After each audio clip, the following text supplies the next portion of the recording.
Hey, everybody. Today we are talking about unmasking our mental health. And so this is a topic that is very near and dear to me. As most of you know, I have my degrees in counseling. And so it's a topic that when I first started exploring it, I didn't receive a warm welcome, or um, I didn't receive the support that I thought I would, because it was almost a taboo. And so I know if I was getting into the profession of it and it was a taboo, I know people who were seeking it, may feel that same pushback. And so I just really wanted to talk about mental health, and how important it is. Um, but it's been considered a taboo topic amongst African Americans and the Christian community for a very long time. And it's unfortunate because um, there are some negative consequences to not seeking help. And what the statistics show is that African Americans only seek mental health services about 25%, where our Caucasian counterparts seek it about 40%. And that's not because they have more.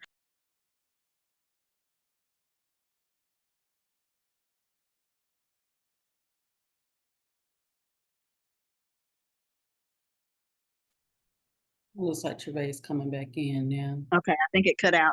It Yeah, did. I'm sorry, but they don't see it as much of a taboo as African Americans do. For a long time, African Americans have been told that we need to be strong and to suck it up and tough it out, and everybody's and you're just whining, you're just complaining, it's all in your head, and all these things. Well, the truth of the matter is, sometimes it is all in our head, and not in the way that people are saying it. It's in the way of it affects your entire being.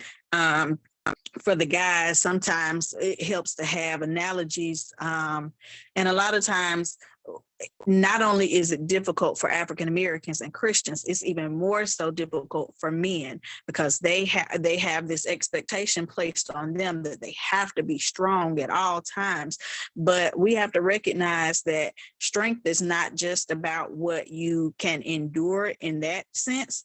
Sometimes it is about your willingness to be vulnerable. But for men, I like to give the analogy of a car whose engine is that's engine is messed up. The engine is a very crucial and critical component to the function of a car. If your engine is messed up, you either not going anywhere or you're going somewhere raggedy. And so it's the same way with our mind. If you are not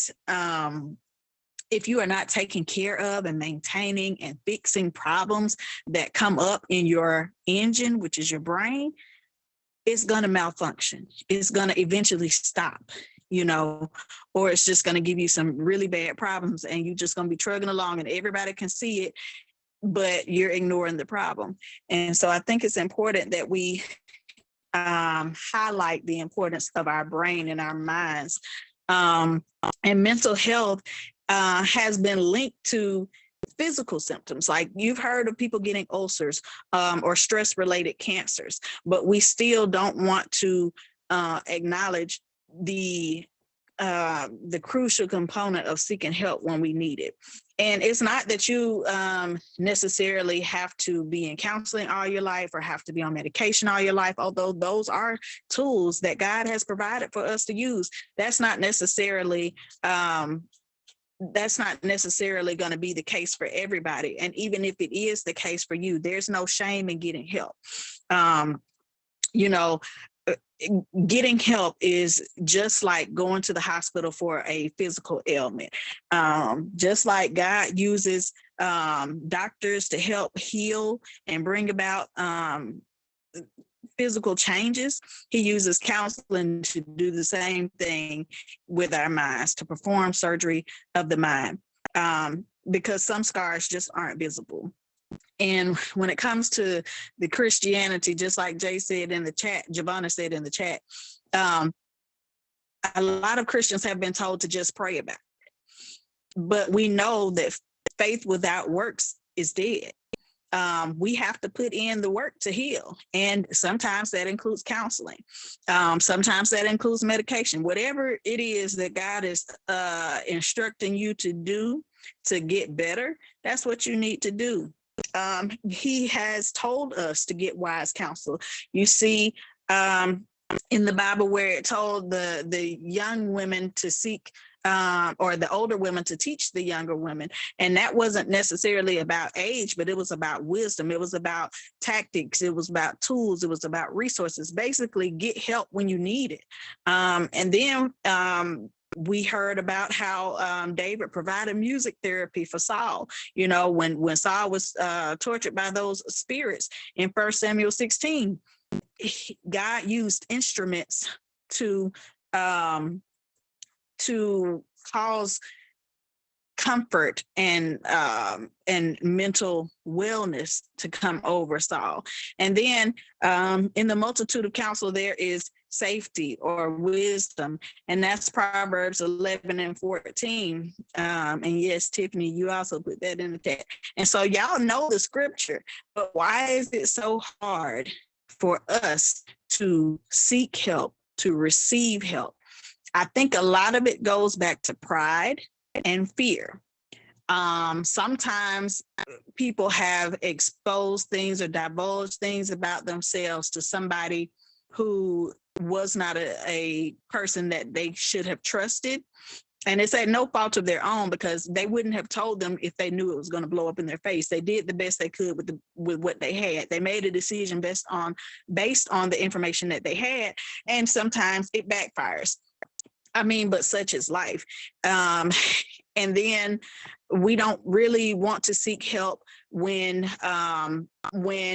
people in our life have rejected us, or they've downplayed it, or even they gaslight us. You know, they make us feel like we're the problem, or this, that, and the other. And really, all we need is a little support, a little help. We need somebody to listen, or maybe somebody to help us sort things out. And when we don't get that, it just gets worse. Any problem that we leave unaddressed does not fix itself. So the sooner you get help, the better. Because as I said, not all scars are visible. Sometimes our mental health is like a cancer within us, and it just keeps on growing and growing and growing without intervention. And so, and sometimes, let me say, sometimes that intervention can be painful. Sometimes it's hard to uncover those scars that are still fresh, those things that we've experienced in our past, or those things that we're currently experiencing. Sometimes ripping off the Band-Aid hurts, but sometimes when you do that, you get some healing. When you go under a knife for surgery, yes, they have to cut you. Yes, they have to do things that are painful. But in order to get your healing, you have to address it. You have to face it. You have to acknowledge it. And that's what we don't want to do. We don't want to acknowledge it, because we feel like it's either a character flaw, or it's a weakness, or whatever the case is. We don't want to be exposed. And really, sometimes it's to our detriment. It's hurting us more than it's helping us. And strength doesn't always look like grinning and bearing it. Sometimes it's like being open and transparent with a trusted individual. And so we, even in saying that trusted individual, it has to be somebody that you feel will not expose you, or will not give you bad counsel. And not just going to be a yes man or anything like that, but somebody that is going to give you wise counsel and or pray for you. Giovanna, I see your hand up.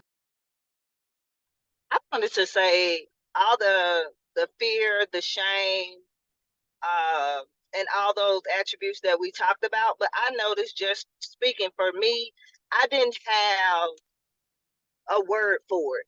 I just knew it was different. It was like I'm not okay. That's all I can get out. I'm not Mm-hmm. okay. Mm-hmm. And I didn't really know why I wasn't okay. Am I supposed to say, is it okay to say you're not okay? And how would that be interpreted? Because I didn't know if it was depression, anxiety, panic attack. I wasn't sure what it was. I was just in my car and I was like, I'm not okay and I need to call someone. And Mm-hmm. people who I called had to really talk to me about what I was experiencing because I didn't understand it. And so some Mm-hmm. people need to understand it's going to be times that you tell someone, I'm not okay. Mm-hmm. Mm-hmm. And you may not understand if it's fear, shame, none of that will probably come into play. If you hide it for so long, you'll get to that point where you're not going to even be able to define it.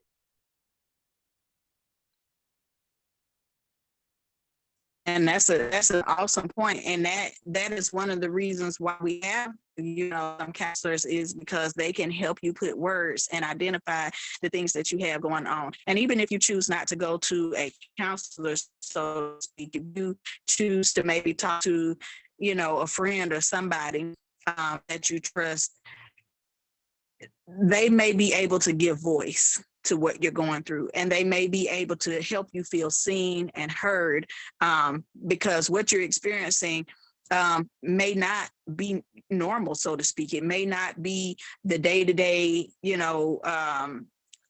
ho-hum feeling that some people get. It's not just going through life. Sometimes you really are struggling, and it's okay to say I'm struggling, even as a Christian, even as, the strong Black woman or the strong Black man. It's okay to say that we struggle because, we're human.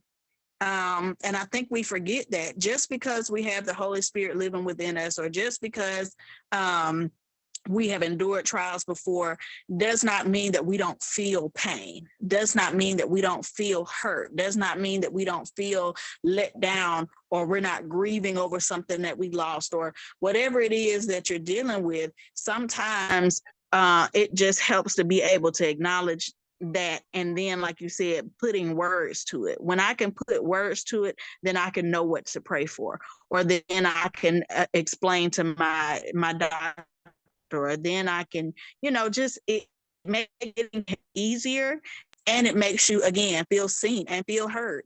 So thank you for pointing that out, Giovanna. I had one more point. For me, it wasn't where I could use those terms. My term was burnout, which in careers, a lot of people don't understand career burnout, career fatigue, career compassion, and all those other things are just as important to recognize, because a career burnout could be detrimental to you or your clients or whomever you're serving, because you're not whole, your emotions are not whole, and so you want to give them the best version of yourself. That sometimes it may be frustration and overwhelming frustration that turns into something else, because you're not recognizing you're at a level of burnout, meaning to file the FMLA and take some time off, 2 weeks, not just on a vacation, because sometimes you need a vacation from the vacation. So just really taking some time out for yourself and define what it is that I'm needing at this time. And if therapy is the case, then yes. But sometimes just recognizing that it's hard. And some people don't know they're at a career burnout and they're frustrated and they think the frustration is well, but that leads to instability of the emotions that lead down that path of all those mentally challenging things. That's why I think a lot of Blacks sometimes deal with that, because we're supposed to be strong, and we're queens and kings and we can endure, and our ancestors, we stand on their shoulders and all of that. So you're like, oh, I'm not representing us well. I come from a lineage of women who were tough, and I was like, I don't want to be a part of the tough group anymore. Yeah, and like you said, that burnout can lead to compassion fatigue. And that's not just on the way, that's in your home. Like sometimes you get snippy and snappy with your spouse or with your kids.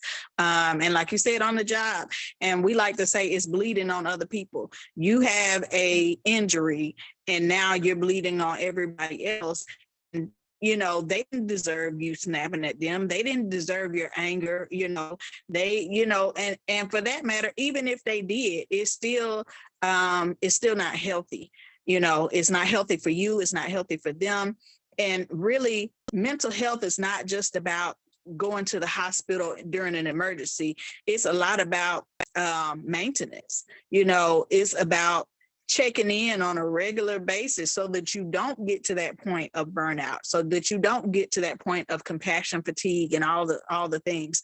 And that's what we fail to do. It's like I have a bad habit, and Jay, my husband, can attest to it. I have a bad habit of waiting until my gas tank is on E to decide to put some gas in it. And honestly, that tears your car up. And I know this, but and I'm doing better. I try to make sure I keep my gas tank at least on a quarter. But the whole point is sometimes we don't want to recognize the need for something until it starts to get bad and until we don't have any other choice. And then when we run out of steam or run out of gas, then, that's when all hell has broken loose, and now we really need intervention. And that is hurtful to those who are trying to support us, because if they could have just helped us with the little things, like if you're feeling overwhelmed, ask somebody for help. Ask them for 30 minutes just to steal away and pray, or 30 minutes to take a nap, or 30 minutes to go sit out in your car and cry. Whatever it is that you need, if you would just let other people know, like mental health and mental wellness does not have to be expensive. Sometimes it's just going for a walk. Sometimes it's just doing something, self-care, and self-care again does not have to be expensive. It's all in finding peace and joy in life, and understanding that our problems are going to come, but if we face them in the right way, we can overcome them. Now, a lot of times we don't want anybody to know, like I said, we want to be considered the strong ones. But where did that come from? Why is that even a thing? And then we have the issue of, I don't want to have to pay for it, or I can't afford it. And like I said, mental health services don't have to be expensive. Matter of fact, they have several resources where you can call, and they have, free counseling or income-based counseling, things like that. And especially, I would encourage you to have your kids to start doing counseling while they're in school, because a lot happens in school, and that's a demographic that we fail to nurture mentally. A lot of times, is our kids. Young, resilient, they're not going go through anything, but in reality, they may be experiencing bullying, they may be resisting peer pressure, they may be stressed out about their grades, so nobody is exempt. It doesn't matter how young or how old you are. And even in that scripture that I mentioned earlier about the older women teaching the younger women, I told you it's not really about age, but about wisdom and discernment. Even if you're an older person struggling in life, if something is never addressed, it doesn't go away. So even if you get older, so does your problem. And so we have to understand too that even people that we look up to, or people that we think are seasoned, or even people, let's say people in the pool, behind the pulpit, people of the cloth, we always assume that they're not going through anything because they know the word, or they live life, or this or that. But everybody is capable of experiencing stress and burnout and breakdowns and so on and so forth. And they may even have something that's undiagnosed and has been undiagnosed for a long time. We have to be okay with letting people not be okay. Giovanna, go ahead. I actually, to your point, when you were talking about noticing things in your kids and getting them counseling, I noticed that we always can see other people but we don't turn the mirror on ourselves and see what it is we need and find out, who are you beyond this point? What do you like? What do you like to do for extracurricular activity? What do you like to give you peace? Do you enjoy reading books, writing books? Taking time out for that self-care is important, but I notice if we look to our leaders, or we look to our community, we look to our children, we can pinpoint all the things for them, but then when we turn it on us, the identity of that looks broken, and we're not sure how to put those pieces back together, because we was focused on so much outwardly that we didn't search ourselves inwardly. Because that's, to that point, is I had to realize, well, who am I outside of these things, and when can I spend some time with her, get to know her in a different facet other than my titles. Just spending time with yourself and being in tune, listening to your body, like you were saying, for its illnesses and all those things that could be giving us some alarms. I think when you quieten yourself and get to know yourself from an inner person, it will tell you the signs probably much sooner than you wanted to find them out, but it's also needed to be in a healthy space. So I was thinking about that, because I'm so quick to point out things with my kids, like, but I'm like, well, why didn't I see that in me? And so, so I thought that was a great point. Yeah, absolutely. And when you said that, it made me think about an example. So if you're looking at somebody else and they have a crumb on their face, it's a whole lot easier for you to see that crumb on their face than for you to see the crumb on your face, unless you have a mirror held up to you. So sometimes life has to hold a mirror up to you for you to recognize that, hey, it's something on me too. And like you say, it is easier to see it in other people. And I think that's because sometimes we put other people before ourselves, and we're trying to hold everything up. We're trying to maintain everything. We're trying to put on the face. Don't worry about me. I'm okay. We do that, and we say that a lot, especially as parents, especially as spouses.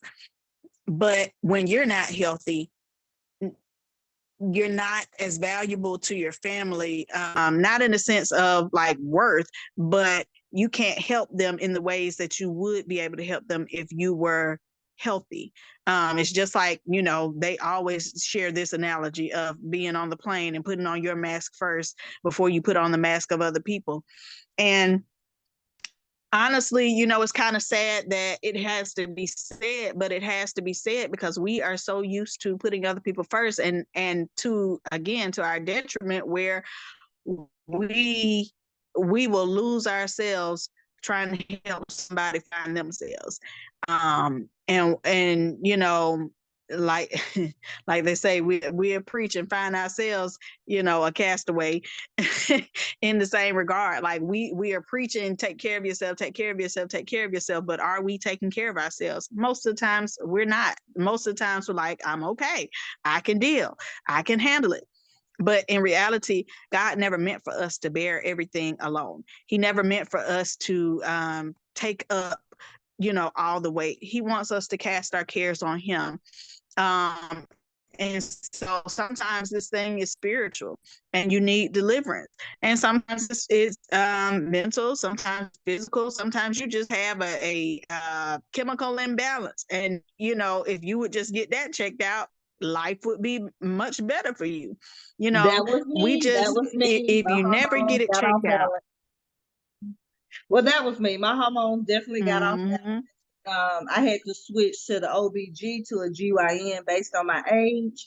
And so I didn't know after a certain point that all of this kind of go crazy. And I was like, oh, okay, welcome to the new world. So I just didn't realize that your hormones play a huge part in you're not being able to give voice to a lot of things because your body is literally trying to figure out what it's doing. And I also noticed that even in the medication world, you fix one thing, but it will throw something else off. So you have to do your research, because you can fix one area and to throw something else off. I know that to be true for women. I'm not sure about men. But also making careful decisions so it won't have to be lifelong, like what you were saying before. So looking at the different interventions for mental health is important, whether it's your medication, therapy, going to your gynecologist or, your male doctors and things like that, just doing the research to see what works best for Mhm. you. Or a Absolutely. combination of all of And it. yeah, and two, you have to be selective of who you choose as a doctor, as a counselor, as a confidant, friend, or whoever that you are working with, because you need to be able to advocate for yourself when things go awry. So, and I say that, for example, you're getting help, and let's say they give you 10 milligrams of some kind of medication, and you really only need 5, and you feeling, in some ways it's making you feel better, and in some ways it's making you feel worse. If you don't feel safe and strong enough to advocate for yourself, then you'll go along with the wrong dosage of the medication. It may not be anything wrong with the medication itself. It may just be something wrong with the amount that your body is able to metabolize. And so speak up, say something. Again, I am not opposed to medicine, because I feel like it's a tool that God uses. It does not mean that he's not a healer. It just means that he healed using this mechanism. For me, that's my personal conviction. You don't have to agree. But for me, that's the case.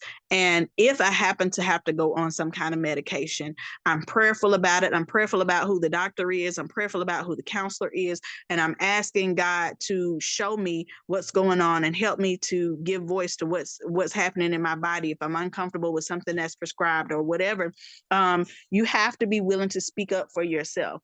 And a lot of times we assume that it's as hard as it is. Yeah, sometimes life can be hard, but your life should not be hard all the time, like every day, all day. You should have at least a few good days, And if you're always sad, or always depressed, or always snappy, or always, whatever, all the different signs that there are, then you need to get that checked out. And again, it's not because you are weak. It's not because, oh, you're just you know there's just something wrong with you in a negative sense. Sometimes we just need something to bring us back to home plate, to bring me back to what is normal for me. I know in my personal life, full disclosure and transparency, I suffer with a lot of physical pain, and I've been suffering with it since I was a young child. And, at first my pediatricians and everybody was like, she's a kid, she's not experiencing that kind of pain, so on and so forth. And I got quiet about it. I stopped talking about it, because it's only so many times you're going to tell me I'm lying, that that I'm just not going to keep talking about it. Well, as I grew up, I was able to change doctors. And when I became an adult, my doctor did a study on me, and he found that I was in constant pain.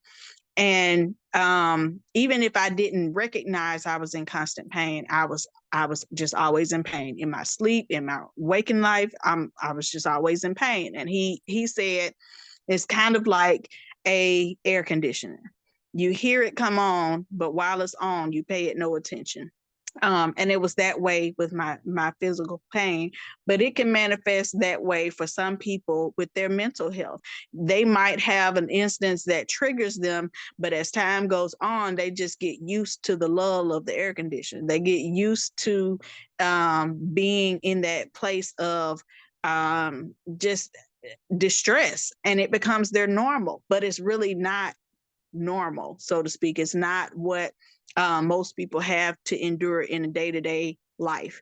And so again, when I say there's nothing wrong with you in the sense of you're not crazy, or you're not all the labels that they try to put on you, but you just need something to help you get back to home plate, to feeling your best, to operating your best, because ultimately, however you feel is how you're going to operate. Eventually you'll give out steam if you're always tired.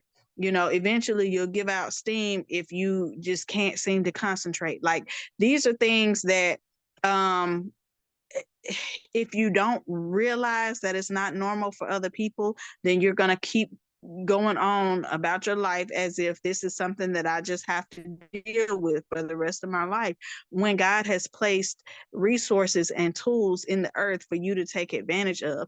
And there are some natural remedies. If that's the route you want to go, look up some people, but make sure that whoever you look up aligns with you spiritually, emotionally, in make sure you're not connecting yourself to something that's going to compromise your morals, or compromise what you believe in. Many things affect our mental health. It's not just stress on the job. Sometimes it is our diet. Sometimes what we're eating, too much sugar, we have a sugar high and then we just crash or something like that, and we think, because this is part of the staple of American diet, that's okay. Diet can affect your level of depression and happiness. And then you have, like I said, you may have a chemical imbalance. You may have stress on your job. You may have, your family responsibilities. There may be where you're pulling the heavier part of the load and you need some help. I mean, there's a lot of things that can affect your mental health. Once you get to the root of what's causing you to struggle, you can find some solutions to that. Like I said, if you got a hormone imbalance or a chemical imbalance, then you can get hormone treatment or you can get medication. Or if you are doing the most at home, ask your spouse to help, ask your children to help, hire somebody if you can afford to.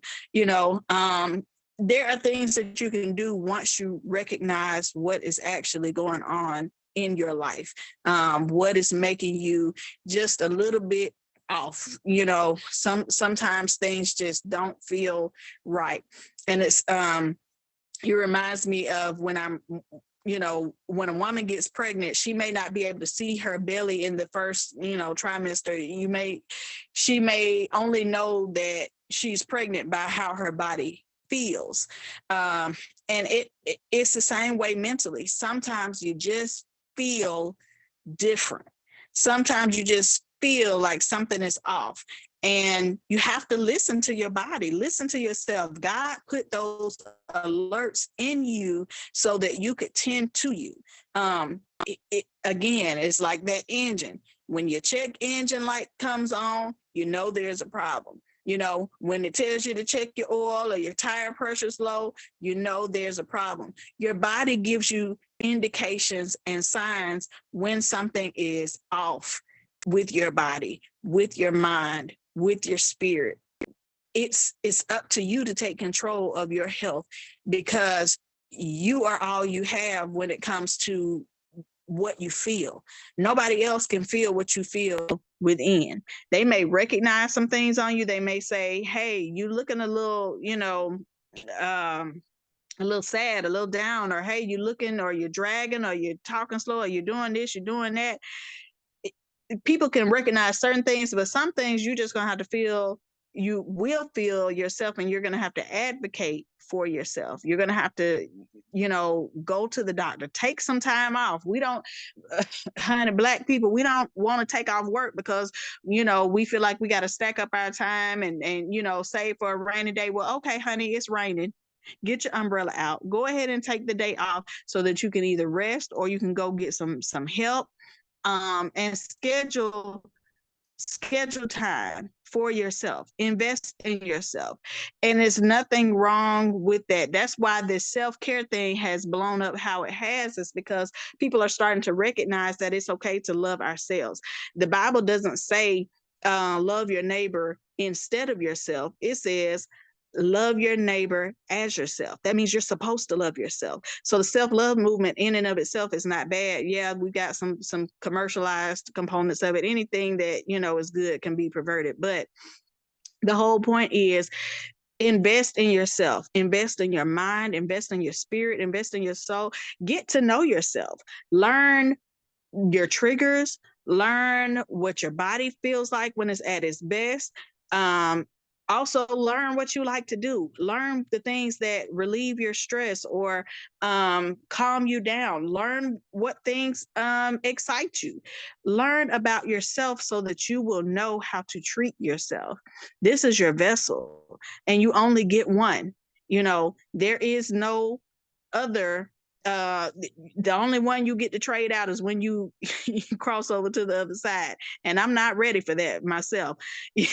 So I'm just encouraging you to really listen to yourself and really take take serious consideration to what you do with your temple, to what you do with your mind, because once it's gone, and it's no good to anybody. If you really love your kids, if you really love your spouse, if you really love, your church family or your coworkers or whatever, do them a favor by doing yourself a favor and taking care of yourself. Again, if you are sick, you can't really help other people. You can't enjoy life the way that abundant life that God, wants us to have. Being a good steward over what God has given you is not just about finances, and it's not just about your house and your cars. It's about your physical temple, So we have to take good care of ourselves, and especially mentally, because like I said, your mind is like the engine. If you let that go down, everything else will follow. And I see a few comments in the chat. And it was, let's see, Tiffany said, we definitely don't want to encounter fear, rejection, and shame. A lot of times we want to be known some of us want to be known as a strong woman, but at this point we're recognizing that we don't want to be known as a strong woman, because a strong woman has to endure more than she would if she would just get some help. Giovanna said high stressful situations was normal for her until she met COVID. And she crashed during that time. Yeah, COVID was a eye opener for a lot of us. People were passing left and right. We became plugged in. And, as you can see, we still plugged in. We still doing these Zoom calls because life as we knew it changed. And Giovanna said the world stopped and everyone experienced a new normal. Like she became a homeschool teacher, just to name a few. It was something different for all of us. Most of us were working outside of the home, worshiping outside of the home, all kinds of things. But when COVID came, it really shed light on a lot of things that we may not have otherwise recognized. And so we have got to do a better job of recognizing the signs, recognizing what's going on with our bodies, and doing something about it. It's not enough just to know, hey, I'm always tired. Why am I always tired? And what can I do to change that? Giovanna, was your hand up?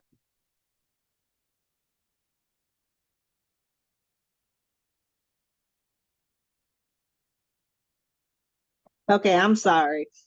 I noticed I just took a survey when I went to the doctor's office. Now they will give you a psychiatric 5 questions, like how are you today, have you had thoughts of suicide. I noticed that they really increased on that because of statistical numbers that went through the roof during COVID, and how people were really having so many breakdowns in different areas. Domestic violence, all kind of issues kind of played a part in everything that took place. And so I was thinking to myself, why did it take COVID for all of us to get into this now versus some people who was going through things prior to COVID? But now COVID revealed a lot more people who were dealing with those concerns and those issues. And I asked my doctor that, and he was like, because a lot of people start coming in and they actually start filling out those questions more than what they used to. That now a lot of people were dealing with mental health issues during COVID. And that goes back to the history. Like PTSD, post-traumatic stress disorder, was not truly recognized until war veterans started coming back with these trauma symptoms. But PTSD, stress and trauma has always been around. But it took tragedy and wide scale effects for them to really recognize that this is a problem for more than just one or two people. This is a problem for a lot of people. Be addressed, and we need to make resources available and things like that. And just like you're saying, it's the same way with what happened with COVID. Sometimes tragedy has to strike for us to really recognize that there is an issue, because a lot of times we just, like I said, we consider it an isolated incident. We consider it, that's them.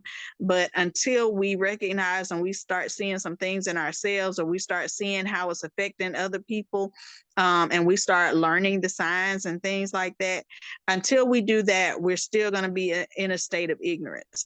Like I said, just like the war veterans and just like COVID, it exposed what was already there. This is not something new. And just because the world is just now on to how important mental health is, doesn't mean it hasn't been around for a long time. Big Mama and them had problems, and they might not have talked about it. You might have seen them have some strange things that they did, and nobody really talked about it. We just kind of accepted it as, well, that's Big Mama. It was always there. We just, again, we didn't give it a name. We didn't give it attention. We didn't address it. We just let it be what it was going to be. A lot of times we don't want to acknowledge what it is until we see it on a grand scale. I mean, and that's the best way that I can put it as far as my experience and what research has shown. A lot of things don't get addressed until a lot of people are experiencing it and voicing it. Because some people knew they were struggling. Some people knew they were going through things, but they didn't say anything because they didn't know how to describe it. They didn't know what to say, or they thought it was, like, this is something everybody goes through, or they didn't want to be isolated. They didn't want to be pointed out. They didn't want to be picked on. So they just didn't say anything. Or like in my case, they did tell somebody, like they told the doctor when they were younger, and nobody did anything about it. The difference for me when I was having my physical ailments was, once I got of age where I felt my voice was stronger, I actually said it to somebody who would do something about it. And they ran tests and they found exactly what I was talking about. Like, it made me feel like I was not losing it. I was not making things up. I was not being a hypochondriac and seeking attention. No, this is a real thing, and that's what, counselors and their assessments are for. The assessment is to determine what's really going on, because without the knowledge, without the wisdom to know how to address these things, a lot of people will be overlooked. And it's sad because we don't have to live this way. We can get help. It's out there. It's available. And it does not go against our Blackness. It does not go against our Christianity. It does not go against these things unless we allow it to. We have to break down these barriers, and we have to lean on God to show us and to direct us and to guide us. It reminds me of that analogy of the boat where, or the man in the ocean, where he prayed to God for help.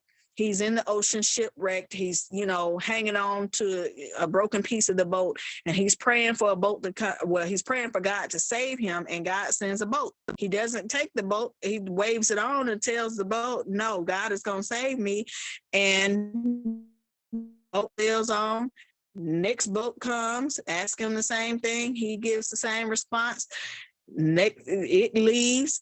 And then the last boat comes, he says the same thing. And then after that, he dies. And when he gets to heaven, he asks God, why didn't he save him? And God says, well, I sent you 3 boats. Okay.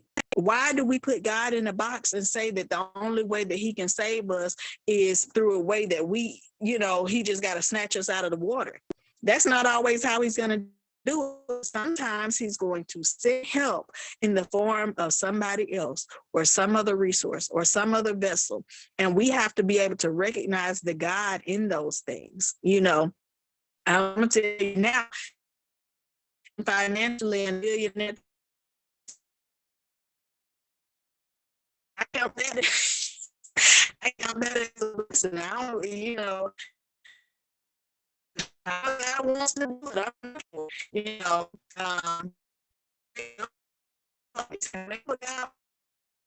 God wants to deliver me, however he wants to do whatever it is he wants in my life to answer my prayer, I'm going to accept the help. And that comes with being in tune with God enough to what he finds acceptable, what he's sending, what he's not sending. And so, y'all know for me, it's spiritual, but it's everything else. We are whole human.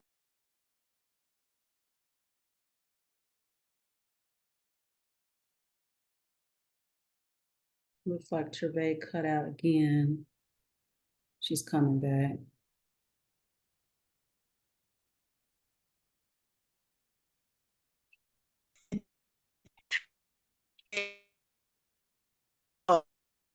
You're still breaking up, Travae.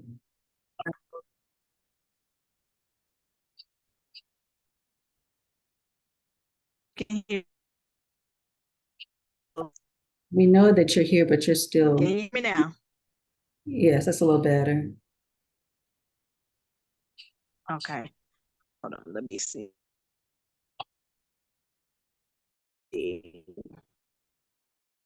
Well, this helps. All right. Hopefully that's better. But yeah, like I said, I just made the devil mad.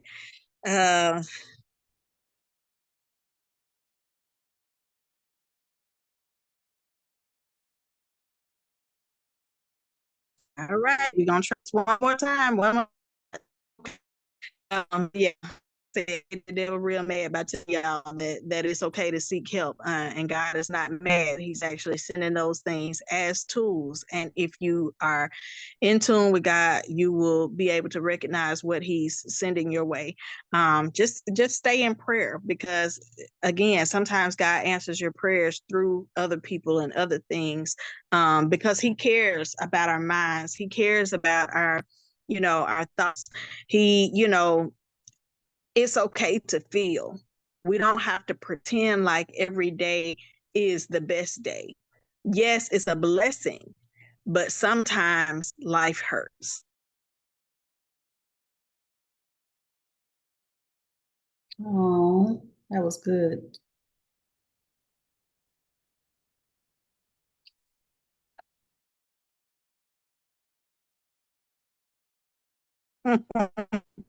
I'm glad that they do that. Once we get to the point where that is not right, we can then try to figure out what to do to get in the right place. So with that, I'm gonna let you all share any comments or questions that you have before we wrap up. Yeah, please unmute, share your thoughts.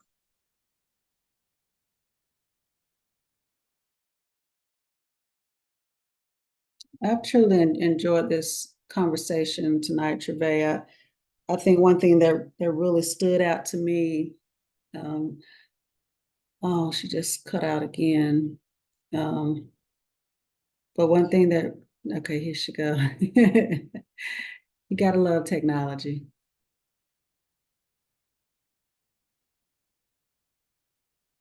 Absolutely. And she's faithful to keep plugging in. Right, that's right. Yes, that's right. She is consistent. That's right.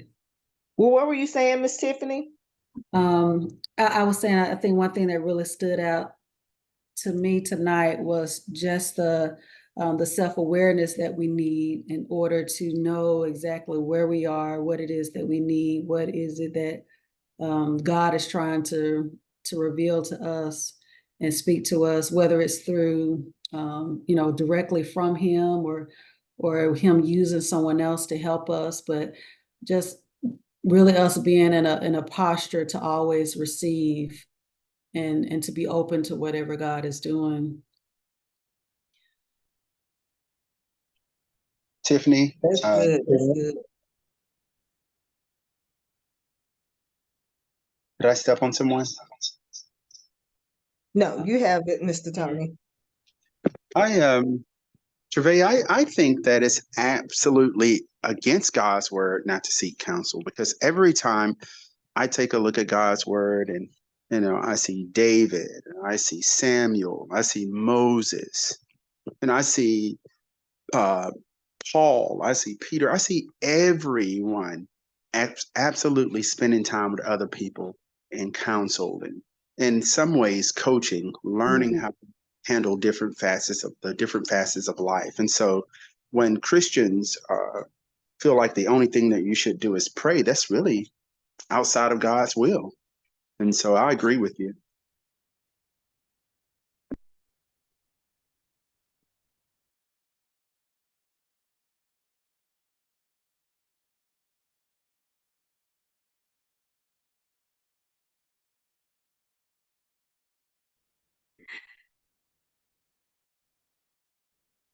Absolutely. So I agree.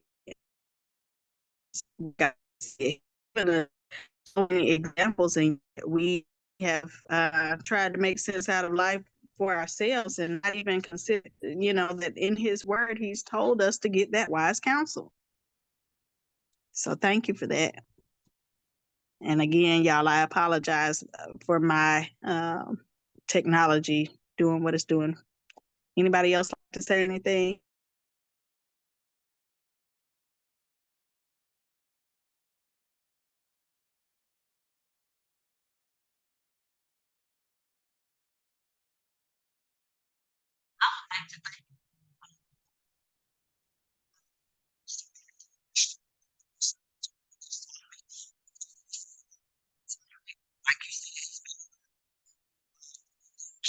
Well, I'm not going to keep like I said, it's trying to pay off. So you thank you so much for joining me on this call and sharing your insight and your inputs. And I pray that something that I said blessed you, and that God would reveal to you what he would have you to do in order for you to heal.